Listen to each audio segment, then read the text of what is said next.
Hello, and welcome to today's health webinar. This episode is brought to you by our friends at Phase 2. We would like to remind you that the Q&A feature is available, so feel free to send in your questions and comments throughout today's webinar. We would love to hear from you. And with that, I will turn it over to our moderator, Francesca Wutke.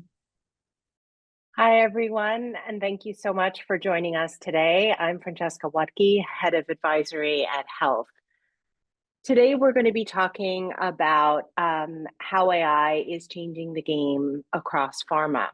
Most healthcare organizations start their AI journey with optimization, automating documentation, simple workflows, chatbots. But what if we're thinking about this backwards? What if AI's real power is tackling the problems we've never been able to solve? Today, we're going to explore how some of our healthcare leaders can use AI to prototype bold solutions to their most persistent challenges, shifting the conversation from incremental gains to transformative change. Let's meet our esteemed panelists this morning. Carolina, would you like to start introducing yourself? Absolutely. Good afternoon, everyone. I'm Carolina Anthony, and I lead digital marketing at Advent Health, one of the largest nonprofit health systems in the country. My team and I are hyper-focused on listening to our consumers, shaping our digital presence, and ultimately bringing humanity to every online interaction that they have with our brand. It's great to be here. Thank you. Frank, would you love to go next? Sure, thanks. Hi, I'm Frank Fabrero. I'm the CTO and a co-founder at Phase 2.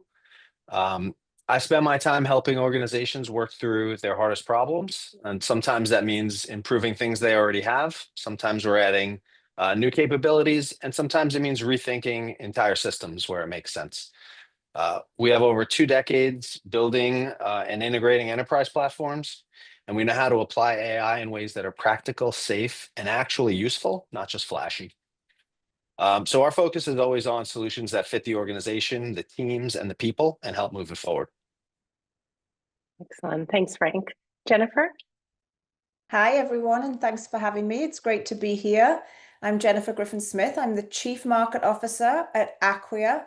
Acquia is a provider of a digital experience platform that is focused on helping people being able to unite content and data together so that we can create the most frictionless and the most productive digital experiences in this challenging digital world that we live in, and also to make sure that we can help customers make their content the authoritative source in this AI era. And it's very fun that I get to use all the tech and practice it every day, and I'm delighted to be here. Thank you. Well, thank you so much for all of you for joining us today. So let's dig in. Carolina, can you give us a sense for how AI is changing some of the traditional constraints around budget and health and headcount in healthcare marketing? Absolutely. Budget and headcount, one of probably our 2 favorite words as healthcare marketers, right? And what I find really fascinating right now, Francesca, is that AI is really changing not just the math of our budgets, but the physics of what's possible within it. And what I mean by that is that as a healthcare marketer, we all know that the constraints we face every single day have never been solely about just dollars or just people. They're much more complex than that, right? It's about time, it's about regulatory drag, and the complexity of our industry. And I feel like AI is collapsing all of those barriers and giving teams the ability to act fast at the speed of life, personalizing consumer expectation, and without having proportional increases in cost. So what used to take weeks, let's say creating a localized campaign with hundreds of assets, it's now taking hours because of generative AI and predictive analytics. And instead of reducing headcount, I think the smartest organizations today are rebalancing headcount. Ultimately, since AI is freeing up marketing talent from repetitive administrative tasks, it's really opening us up to be at the table in key strategic conversations around things like experience design integration with our clinical teams, consumer journeys, and so much more. I tell my team often, Francesca, that the future is now. We're living in the future, and AI has incredible repercussions, not just with our budgets and with our people, but with our time and where we're investing it. Absolutely. But Jennifer, how is AI impacting marketing budgets overall? Great question. Well, first of all, let's start with marketing budgets overall, and we work across many different industries. There was a report published in, I think it was July this year, the Gartner CMO Spend Report.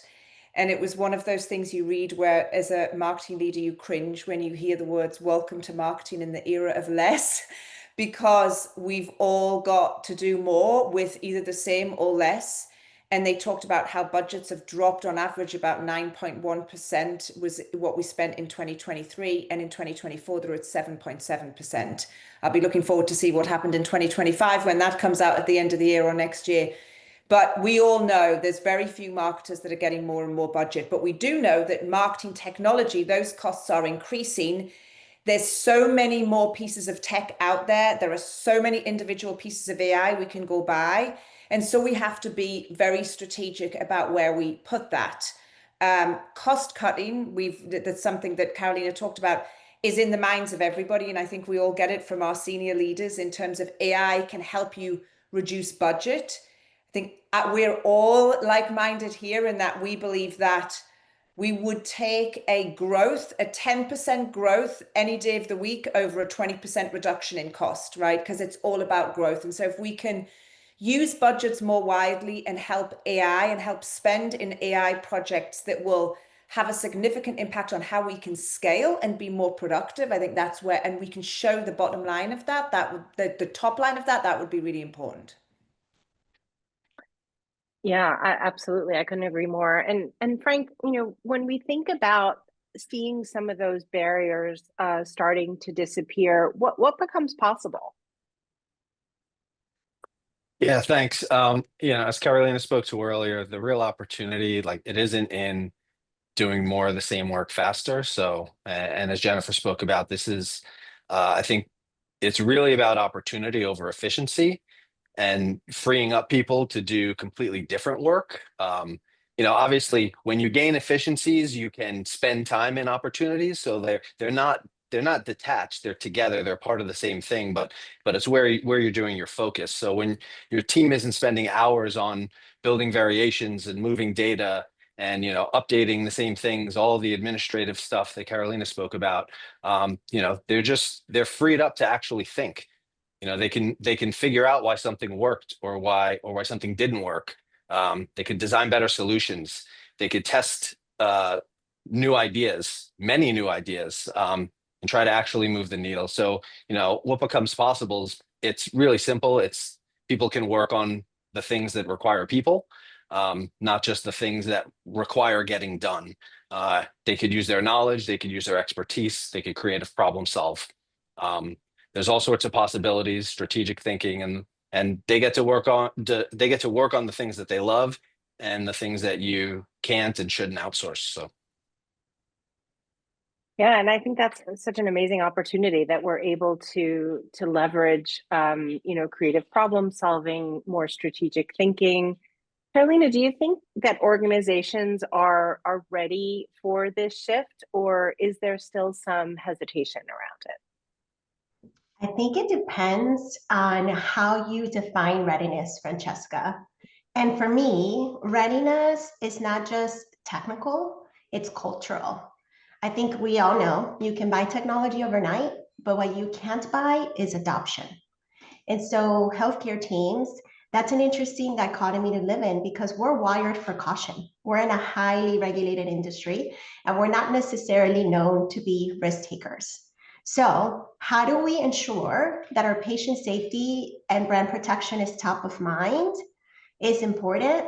But I think if we continue to be overly cautious, it really slows down innovation, especially when governance models are concerned, because many times governance models are not moving as quickly as the technology is. I recently read a quote from Francesca that said, AI is the worst it'll ever be today. And the same will be true tomorrow, right? It is moving so quickly. That's why I think adoption doesn't spread as quickly.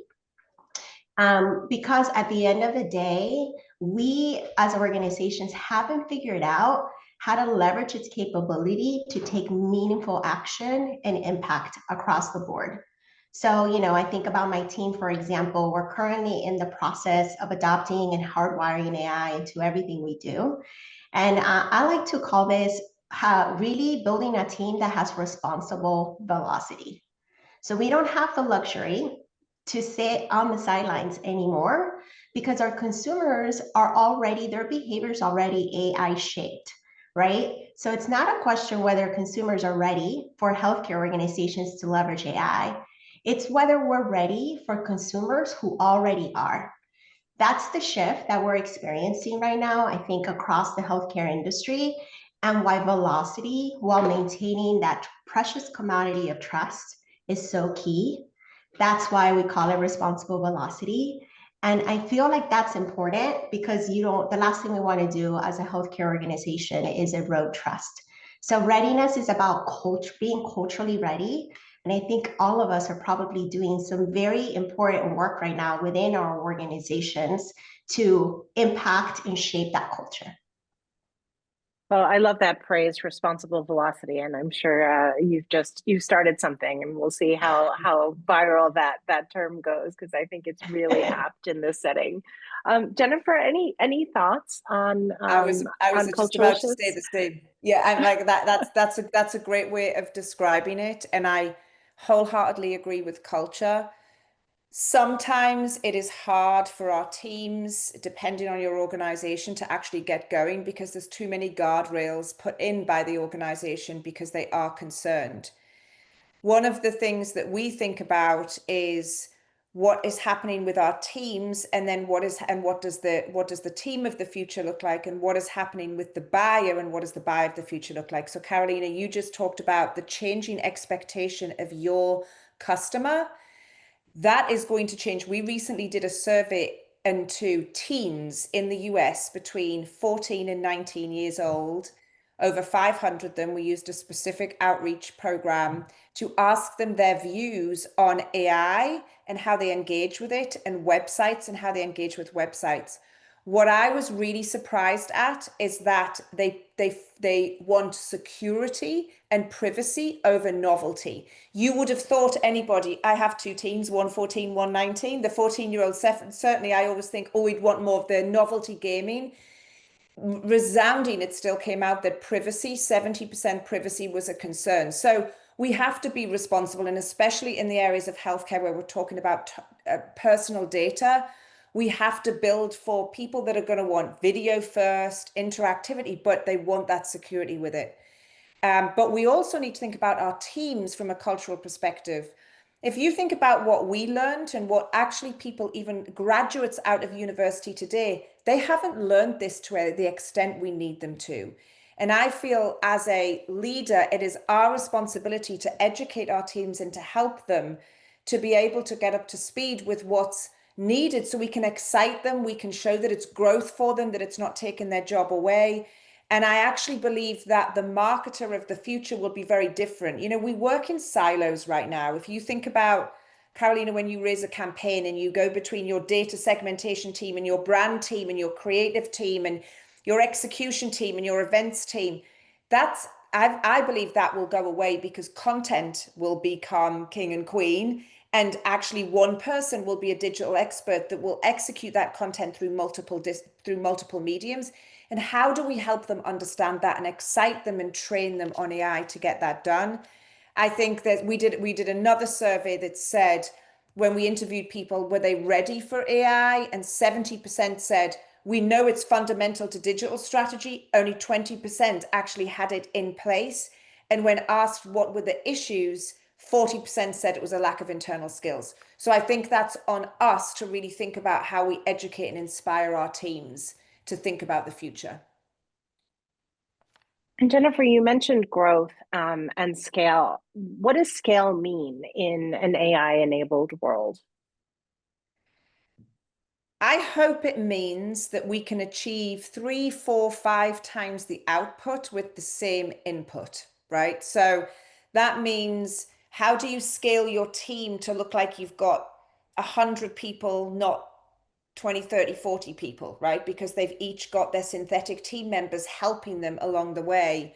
How do you grow results to be able to scale, to be more predictable? To go back to what Frank and Caroline have talked about, is let's do the exciting work and let AI take out the things that still drive marketers crazy every day of the week.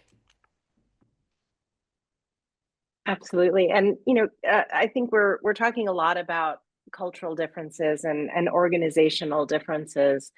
Carolina, how do you think healthcare organizations should think about AI? Is it a tool? Is it an additional team member? Is it something else? What are your thoughts there? I think AI is unprecedented and we can't fit it into our traditional boxes of a tool, a team member. What I mean by that is ultimately we need to think beyond the confines of how we've been working all of these years. And to Jennifer's point, the marketing team of the future is going to look drastically different than it does today.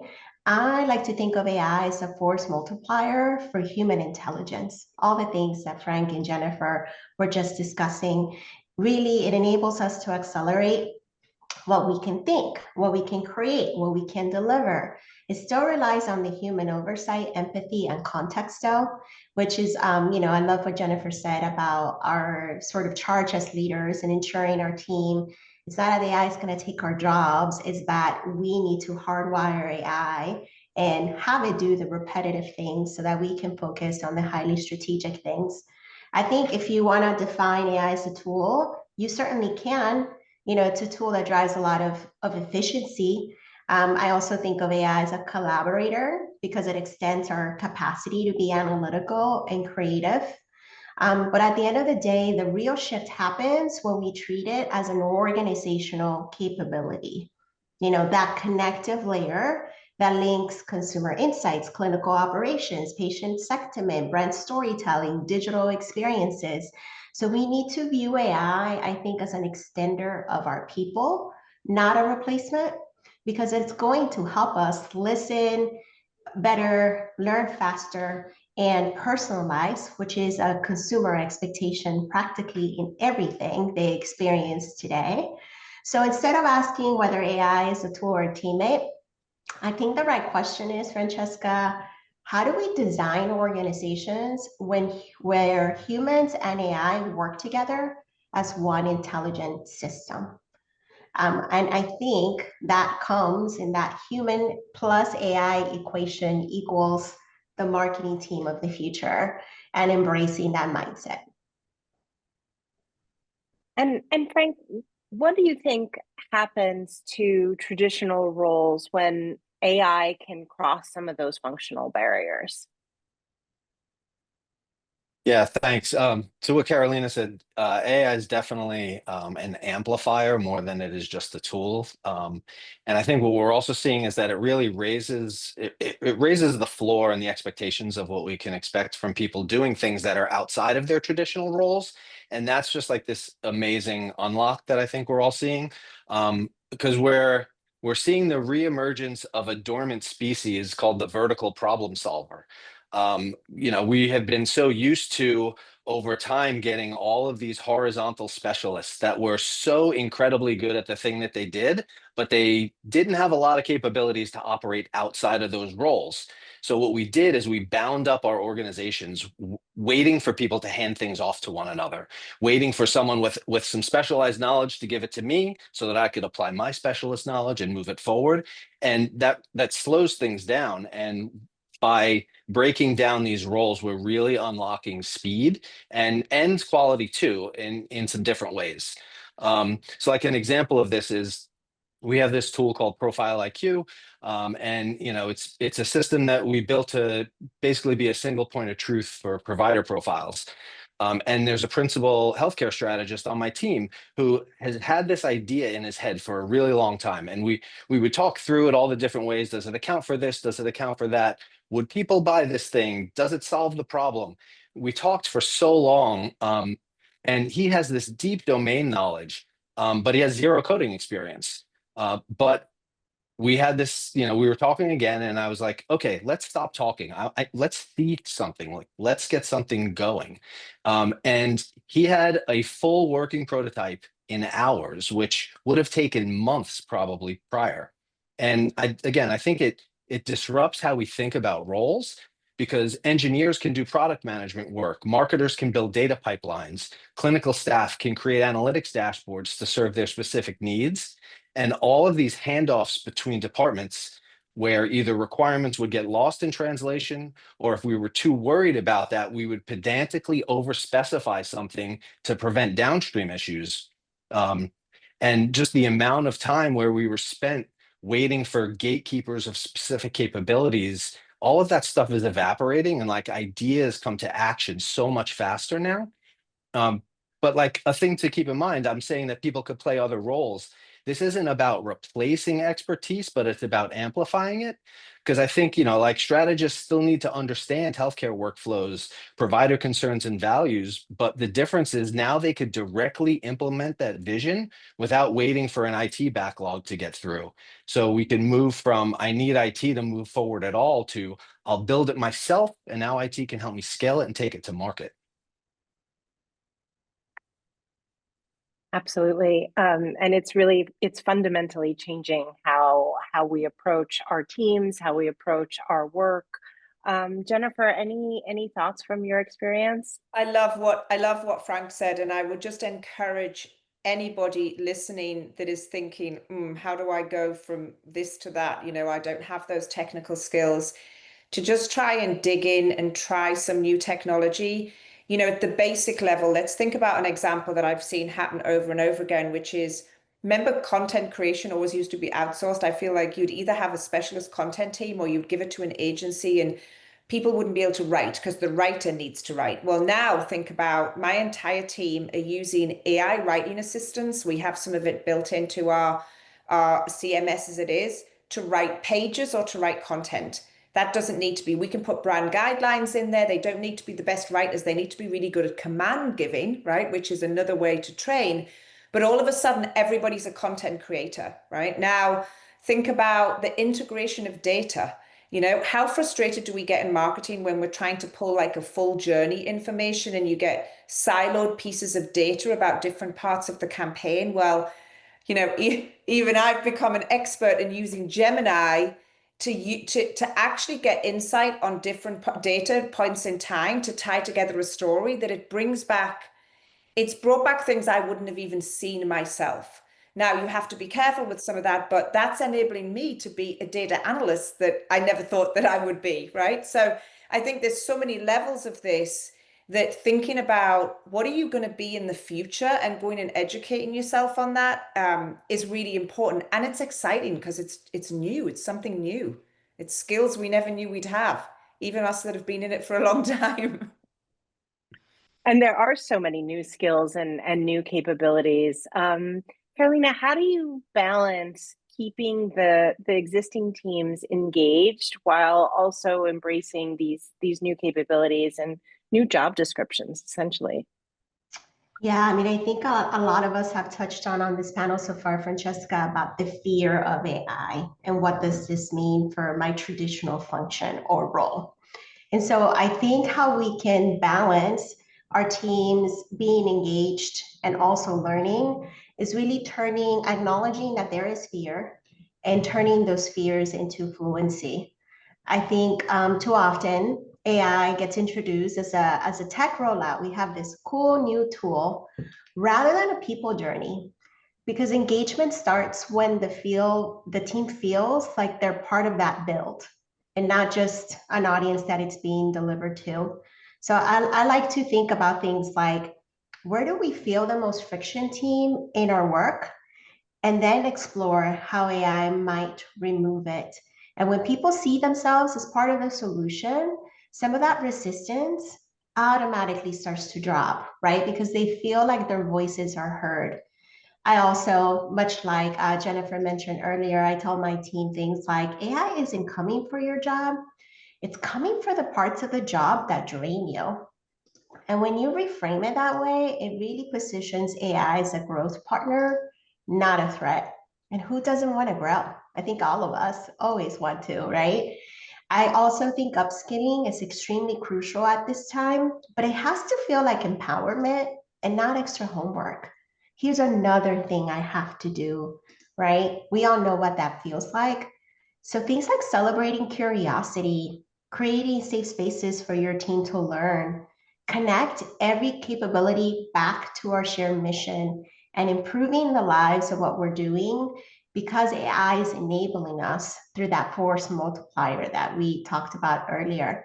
At the end of it all, engagement of teams doesn't come from managing the change, it comes from giving people purpose within that change. And I think that's how you get people to balance sort of staying abreast of new capabilities and staying engaged. And Jennifer, what cultural shifts do you think need to happen for AI to truly take hold within organizations? Well, I mean, it starts with it starts at the top, and it starts with the ability for people to be able to use systems and not be restricted from them. There are still organizations that are restricting teams from using them. I think that then goes down to managers and how they want to help lead teams through using it and see the possibility. I agree with you, Carolina, that the hard piece is, oh, it's something else I've got to learn. We're doing something coming up where we're doing a hackathon for marketing. It's called the Makeathon. I'm giving everybody 3 days of no meetings, and they have to register. We're giving them access to a bunch of training, some that is just learning, others are more technical and they want to build. And then on the end of day 3, we'll come back and we'll look at what's everybody to give them the space to actually just go learn. Because the problem is the job is so demanding and we're so busy all the time that it's getting the space to do it. So I think that is a cultural shift. And I also think that it's infectious, right? So when we say things like, we have some features in one of our optimization solutions where you can see on a web page, you can do you can do testing, you can do accessibility optimization, you can write a command that says, is this an accessible page? And rather than that being somebody else's job and going somewhere, it will tell you and it will fix it. And then you can look at your conversion rates 2 days later. Now, when you show people that and you show them what it can do, that then gets them excited. It's like the magic, right? And we do that with customers too. Sometimes when we show customers, hey, we did this, our test ourselves. What do you think? Then they get really excited about that. And so I think it goes all across the organization, but I think we have to understand the potential of it and not be, I still hear in so many industries, there's so many skepticism about it. I even sit with friends and I'm the one that's advocating AI, which I feel like, well, this is so strange because people do think, oh no, it's just going to be these bots that are coming. But my gosh, I think it'll change the way that marketers work for sure. And Frank, any thoughts on how to really embed some of these cultural shifts? Yeah, I could speak briefly. I think I think the main thing that we could, so there's two big things we could do. We could certainly, as everyone said, we could work to get the tools that people need and want to explore and like kind of engage with their curiosity and not limit them. And then also I think that the hardest part for organizations is like having a bias towards action instead of analysis and really just trying to free that up. Like so many times people are uh, they're really concerned about the authorship of something and the fact that like they created this document or they created this presentation. And the fact is that the value of authorship is dropping down because these tools can help us with our ideas and generating these things so quickly that instead of sitting and like real like getting caught up in your thoughts and not knowing where to start or unsure of which of these 4 things to try all of them. Like you can just get started right away. Have a bias for action because I feel that not moving is way more dangerous than moving in the wrong direction because every bit of feedback you get is teaching you something. So the bias towards action is a bias towards learning, which is like part of this ever-evolving ever-evolving skill set and knowledge acquisition that you have to have in this like current environment. And Frank, you mentioned action. So implementing some of these frameworks is really key to driving success and adoption within organizations. Where do you think an organization should start their AI journey? And maybe where shouldn't they? I know it's going to sound crazy given the title of this presentation, but but I think we should start with our hardest problems. Interesting. The one you've been avoiding because it's really complex or really expensive, or you're not sure how you'll scale it. And the reason that I say start there is because some of those can have the highest ROI, and AI can handle complexity a lot differently than humans do, can hold a lot of things in its context at the same time and develop solutions based on that. And I think when you go towards really hard problems, as we spoke about earlier, I think you switch the narrative from efficiency to opportunity, and leveraging AI to do things that kind of weren't possible before. The math didn't math. And when our teams hear efficiency, a lot of times they think coming from my job, right? But when they hear opportunity, it's more expansive. It's they play a role. It enrolls them in what's going. You're kind of rallying the troops for the mission. So like an example would be take like competitive market intelligence. We had a client that needed to analyze a whole global market of a specific kind of product offering. And this traditionally took well over a year of effort, requiring hundreds of researchers that would only at the end of the day yield this representative set of a market, not even the global market. Because the numbers to capture all of that data just didn't make sense with the amount of time and the amount of people involved. But with AI agents, we built a system that could evaluate the entire global market of products, and it can do it monthly or more frequently if they want.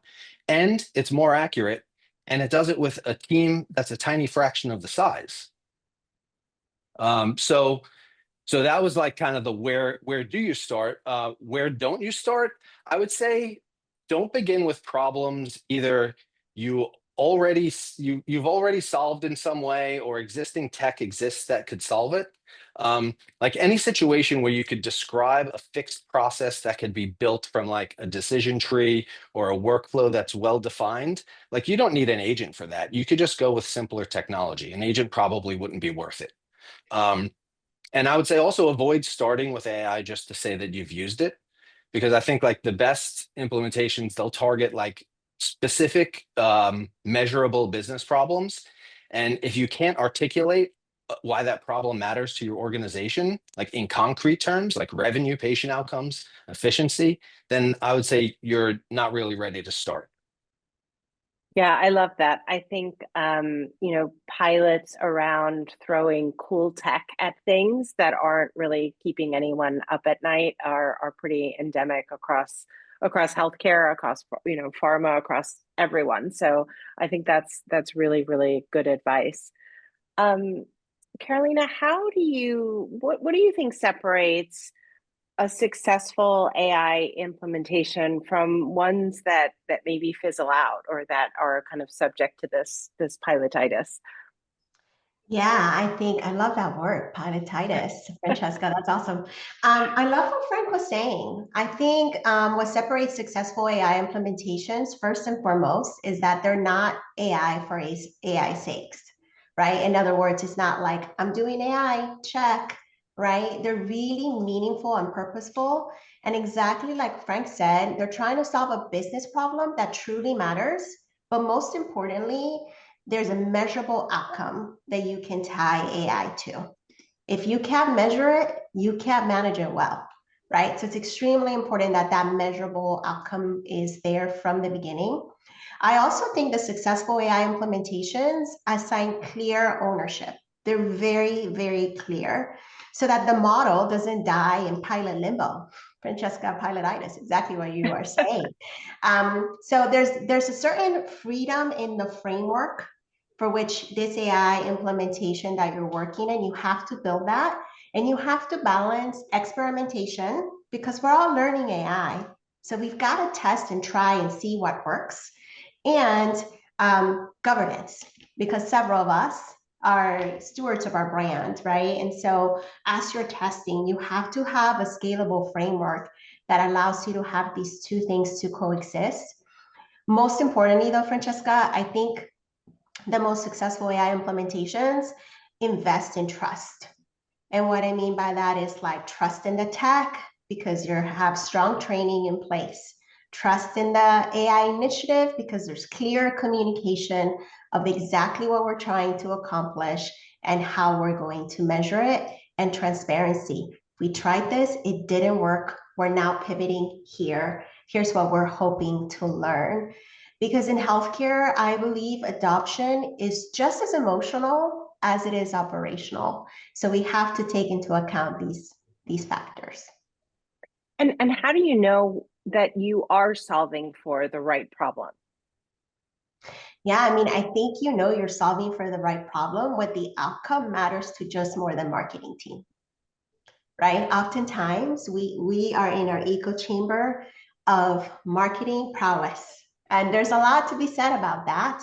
But marketing, at the end of the day, our North Star is the organization meeting our goals, right? So the right AI problem starts with where the friction is felt. And I think this is why Frank said, start with the hardest problem, because oftentimes the hardest thing is the most friction filled, right? So think about the places where time, waste, inconsistency are blocking impact, are blocking the ability to have measurable outcomes. And then ladder those up to the enterprise goals for your organization. You know, the problems that keep your CFO up at night or your CEO up at night. Because if the use case that you're utilizing isn't tied to growth or efficiency or maximizing experience, it's not going to survive budget season. Back to where we started, right? Our conversations about budgets. In healthcare, I think the right problems are confirmed by people and not just the data. So talk to your teams, your clinicians, your patients. They'll tell you exactly where they're feeling the friction, right? And I think we need to do that a lot more. And I also think the best AI projects solve that just more than just one thing. They build a muscle that you can reuse. I recently had a friend tell me that AI, we're in a period where we're trying to get AI ready. And so we're all going to the gym and lifting the weights and getting those reps in, right? So it is important to get those reps in, that build that muscle that we can reuse with AI. And that's how we know that you're just not fixing a pain point, you're strengthening and building a system, right? That then can help you scale. And that I think also speaks to the sustainability around projects. So it's not a one-off, it's something that you can layer by layer build into something that's more meaningful for the organization. Jennifer, any thoughts on how you know when you're solving for the right problem?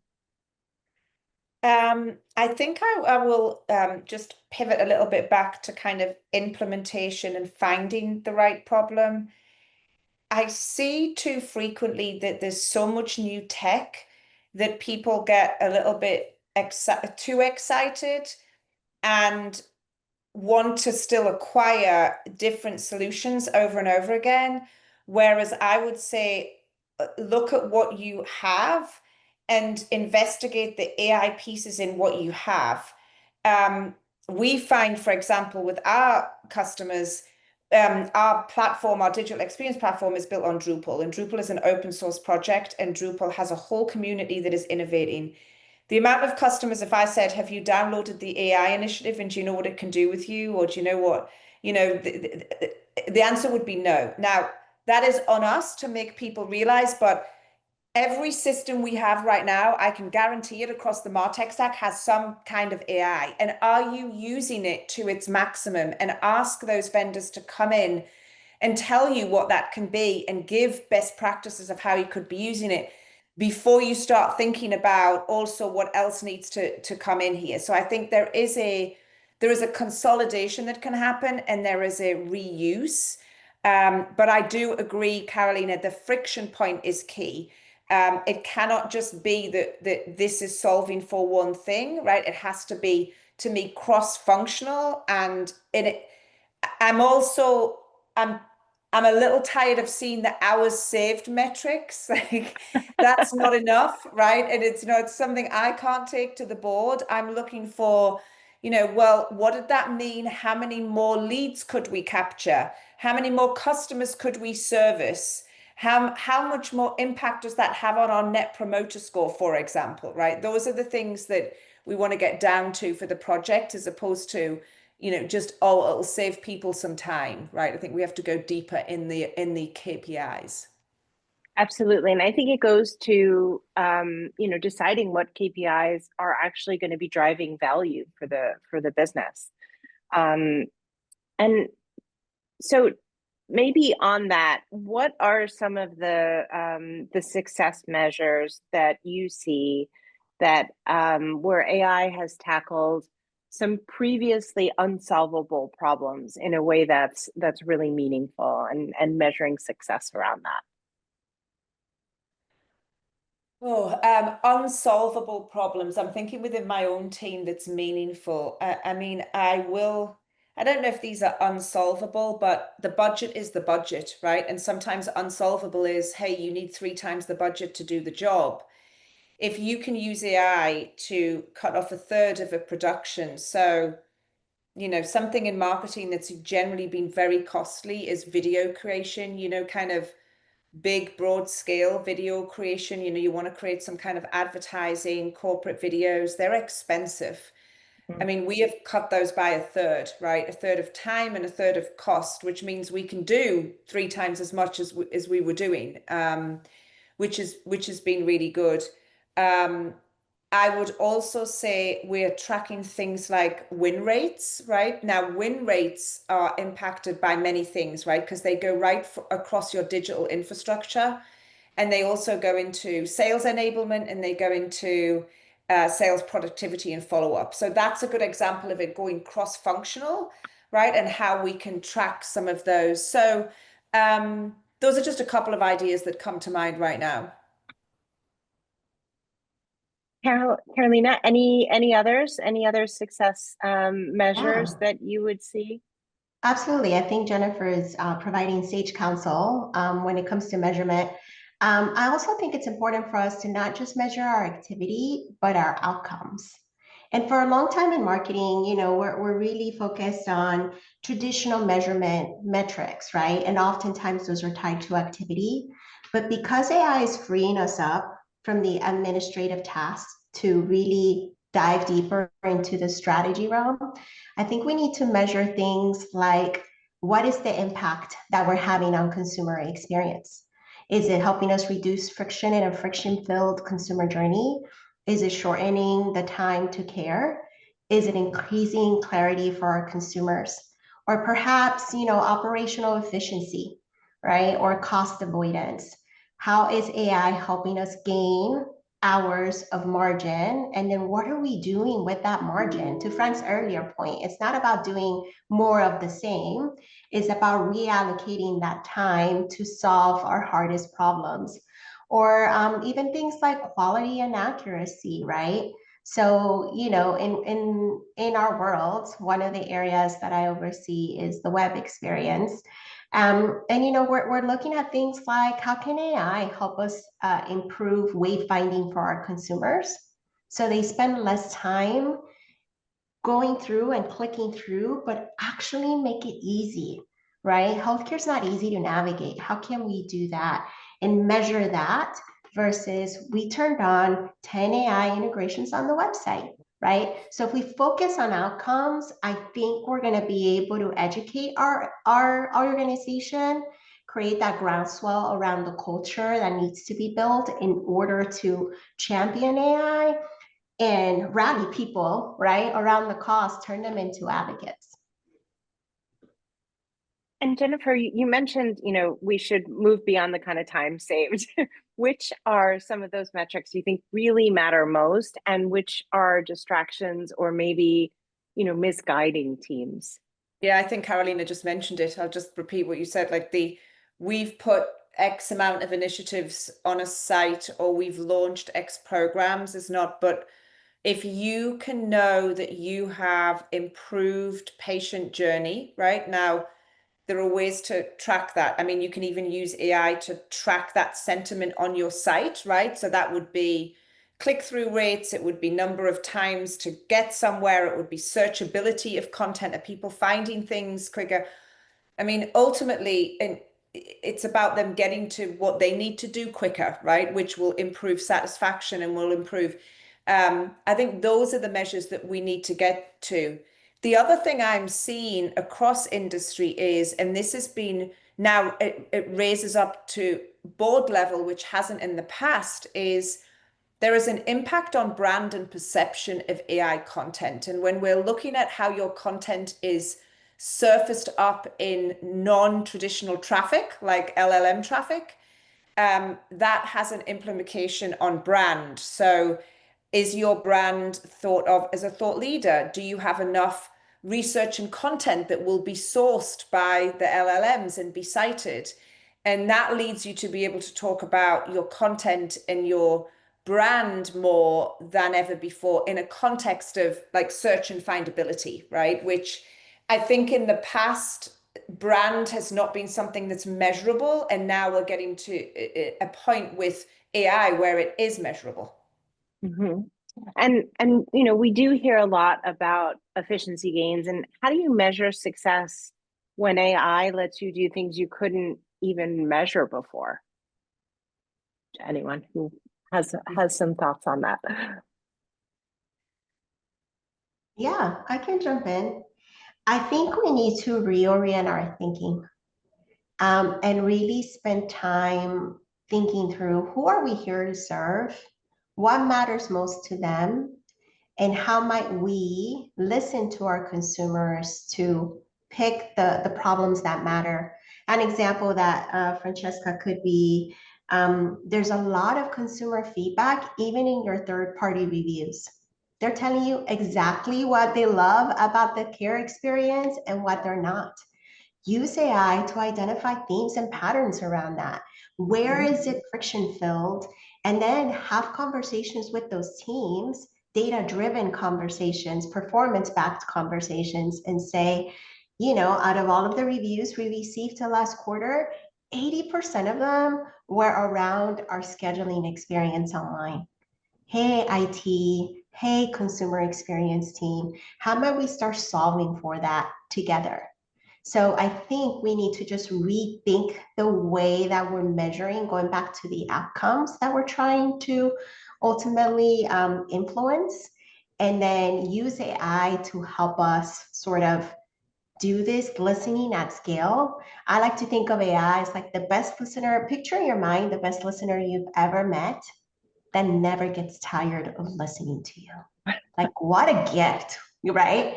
What a person you have on your team. So that's just one example that comes to mind, Francesca.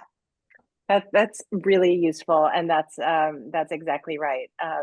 And you know, even when we're thinking about AI at home, and we have kids, how many times they're asking Siri or Alexa for random things throughout the day. We One of the things that I think organizations are not, my Siri just went off, are not really clear on is how quickly should an organization expect to see results? So for example, an organization that may have maybe experimented with AI, but haven't seen big wins yet, how long should we expect it to take before these results actually show up? Maybe I'll start answering that. For me, it depends on what results you're looking for, right? I mean, sometimes you need to run these comparisons for, you know, a month, 2 months to see what the output's going to be. Sometimes that can happen really quickly. You know, if you are talking about implementing something that is going to give you analytics within, you know, a 2-hour period where it would previously take a week, then you'll get, but that's an efficiency gain. In order to measure the real growth gains or the real impact gains, I think you need to give it time, right? And so, and I'm an advocate as well for not wanting to just report for reporting's sake. And I think sometimes there is a top-down need when it comes to AI to feel like you've got to report up and make up this stuff. And it's like, it hasn't had the time to really show, and don't be afraid to say that. Yeah, that's absolutely right. Frank, I'd like to get a sense from you. What does ROI look like when you're not just saving time, but really creating new capabilities? How do you think about the return on investment in that way? Yeah, that's an interesting question because I feel like it's hard to calculate traditional ROI when you're doing things that were previously impossible. So, to give a recent example that we had is we were building the system for a client. They had an incredibly challenging interface where they were having to review hundreds of data points on given items, and they were trying to determine which ones to use, which ones to bypass, which ones to override. It was just incredibly unclear how you could give an interface that a human could make sense of that and review it. And it was something that we couldn't offload to an AI. So with the help of a coding agent, we were sitting there, we were paralyzed for a while. And like I said, it was a default to action thing. So we were like, okay, well, we had some conversations with the coding agent. We came up with 4 ideas, and then we're like, well, which one do we put in front of them? And then we were like, wait, why do we even have to do that? Let's put all 4 of them in front of them at the same time and let them choose. So, in minutes, we had built this feature with 4 different interface concepts. With a drop down, you could choose between them. We put that in front of a client. We allow them to use it a few times, give us some feedback on that. And then we merged 2 of those concepts and then built and implemented the feature. And I'm not joking when I say we had access to the client. They were right there. Literally start to finish, this thing took 30 minutes. Whereas in the old world, any one individual option there would have probably taken a week to concept, to build, to test, to put in front of somebody, to gather feedback, and then kind of integrate it more so in the way that you wanted to. And so it's really hard to calculate the ROI on that, because it's not really just time saved. It's we had 4 times more options. We got to the solution faster.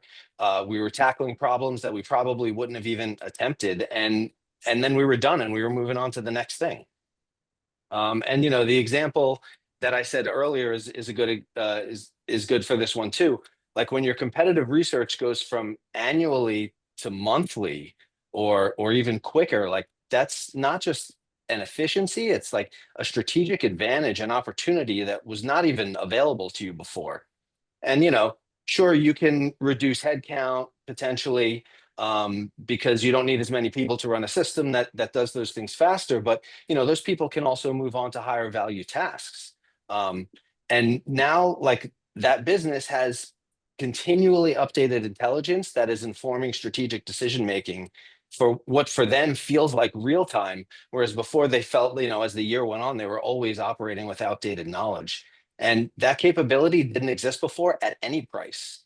So the ROI becomes, a lot less about the cost savings and more about the competitive advantage and the new revenue opportunities, like Jennifer was talking about earlier.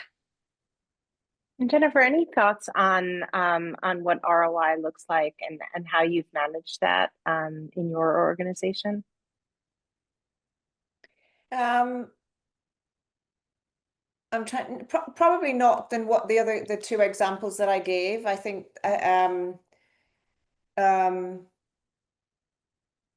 there's the productivity of time saved and cost, but the output of, like we talked about, patient engagement, success rates of connecting with content. I think that's the key. That's great. And Frank, you mentioned, starting with your most difficult problems a little while ago. And I think everyone is trying to figure out where to start with AI. So if you're a health system with limited resources, what's the first realistic step you should take? If you're trying to start to learn, do you ask the AI agent how to learn. Some are easier to use than others. And is there a benefit to purchase and go beyond the free version? What are your So I thoughts would there? say, yeah, I would definitely say go beyond the free versions because they're free for a reason, because they are taking whatever you put into them and they are using them to train their models in the future. So first, I would always say pay for a version that could guarantee you the privacy that you need for your data, your client's data if you have it or whatnot. And obviously you have to be wary about what you put into the tools, but first get the privacy assurances. But secondly, I think you're absolutely right. I think using these tools to teach you what you need to know is such a great unlock when you figure it out. I do that all the time. I wind up having to interface with people with really deep skill sets that I know nothing about. And if I, know I'm going to be encountering this person, I'll sit down and I'll be like, I'm meeting with somebody who has these skill sets, these degrees, start from the bottom, teach me what I need to know. What are the basics? And then take it to the next round. Have it give you quizzes. You can do all sorts of things. You can make it fun, but I definitely use these tools to teach me things and then use it for ideation. And, the thing that you could sit there and think all day about how can I make the perfect thing for AI to teach me so that I know everything. But again, like I said, default to action. You will learn how to use these tools better by using them. No one's going to give you the secret unlock so that you're the most efficient with these tools from day one. They work best in how you work best. So using them and develop and thinking about it and asking follow-on questions and evolving how you use it is going to make sure that these tools provide the most value to you. That's a great answer and super helpful. So we're coming up to the top of the hour. I wanted to leave it open for the panelists to have any final comments or remarks if they'd like to. Any closing thoughts? And then Yeah. Great topic. I'm happy. Yeah, go ahead, Go ahead, Jennifer. Patty. Go ahead. I would say, closing thoughts is what a time to be alive and what an exciting time to be a healthcare marketer, right? Living in the future, which we are all doing today. I would say as we go forth, leveraging AI, I really want to champion the ethos of responsible velocity. We have to be responsible and safeguard our consumers' trust, and we don't have the luxury to take our time in doing so. So how do you build a framework within your organization that allows you to experiment, test, champion progress over perfection, all within the confines of protecting your brand and safeguarding the trust of your consumers? That's where I would focus my efforts if I'm a healthcare marketer today. And I can't wait to see what we do as an industry and the power that AI unlocks for us from here on. I agree. Great topic. Lots of opportunity. I would say go and try and give yourself more time to explore it and see what impact it can make. Yeah, and I would say, like Carolina said, this is as bad as it's ever going to be.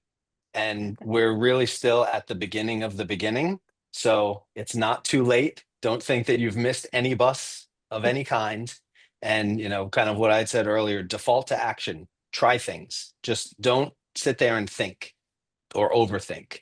Just try, learn, experiment. There is no try, only do. So with that, thank you all for this amazing conversation. We'll make sure that we all move forward with responsible velocity. It's been such a pleasure and I've learned so much. And thanks so much for your great insight and input. Thank you to Phase 2 and to everyone that joined us today. Please visit our website, HLTH.com, to catch up on all health webinars and watch the recording of today's session. Join us in Los Angeles, February 22nd to 25th for VIBE,